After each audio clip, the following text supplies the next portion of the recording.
Laptop চায়, কয়জন লোকে স্বর্ণের চেন চায়, কয়জন লোকে দামি গিফট চায় বলেন? আত্মীয় তো অনেক আছে, বলেন কেউ চায় না? চায় কার কাছে? বিদেশের মাটিতে যে লেবারটা একটা নর্মাল গাউন গায়ে দিয়ে সারাদিন কাজ করতেছে 18 ঘন্টা, তার কাছ থেকে ল্যাপটপ চাচ্ছে দামি দামি, তার কাছ থেকে মোবাইল চাচ্ছে দামি দামি, তার কাছ থেকে গিফট চাচ্ছে, স্বর্ণের পাট চাচ্ছে। তার পুরো ফ্যামিলিতে মনে করে সে ওইখানে জাতিসংঘের মহাসচিব বসে আছে, চাইলেই শুধু আসবে। কিন্তু আদৌ সে কত টাকা দামের মোবাইল ব্যবহার করে আপনারা কি খবর রাখেন? সে কয় টাকা দামের দামি শার্ট গায়ে দেয় আপনারা কি খবর রাখেন? 18 ঘন্টা তো শুধু চলে যায় সেই কর্ম স্পটের যে গাউন, সেই গাউনটা পরে, তার খবর কে রাখে বলেন?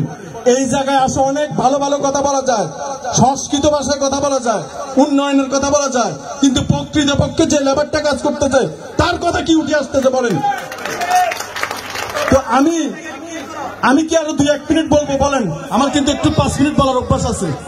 তো এখন যে মানুষটা সারাদিন শ্রম দিচ্ছে 18 ঘন্টা 20 ঘন্টা, সে যখন মারা যায় তখন তার লাশটা কিন্তু 3 মাসও বাংলাদেশে আসে না, শুটকি হয়ে যায়, শুটকি। চাক্ষুষ প্রমাণ, আমি নিজে, অন্য কেউ না। আমার পাশের বাড়ির মানুষ মারা গেছে, 2 মাস আগের ঘটনা বলছি, 2.5 মাস পরে শুটকি অবস্থা আসছে।